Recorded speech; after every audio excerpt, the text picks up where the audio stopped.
Julie's Apron. Grab your apron and let's make these teriyaki salmon bowls. I have taken a recipe that is loved by so many, my teriyaki salmon bites, added some colorful vegetables to it and made it into a delicious bowl that you can enjoy. Let's see which ingredients you will need. You will need to make a batch of my teriyaki salmon. It will be linked down below. Then steam some edamame, thinly sliced purple cabbage and carrots, then some sriracha mayo. You can either purchase this or make your own.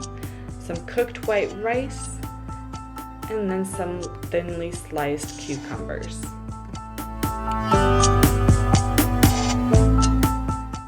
Let's assemble one of these bowls.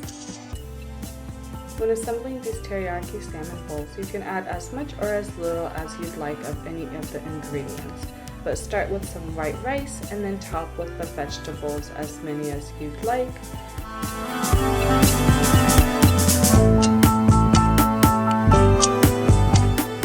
And on the top, add the teriyaki salmon bites and finish off with a drizzle of sriracha mayo.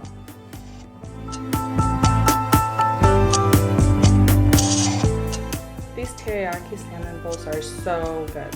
Let me know down below how you made it your own. And make sure to subscribe and follow Julie's Apron on all social media platforms.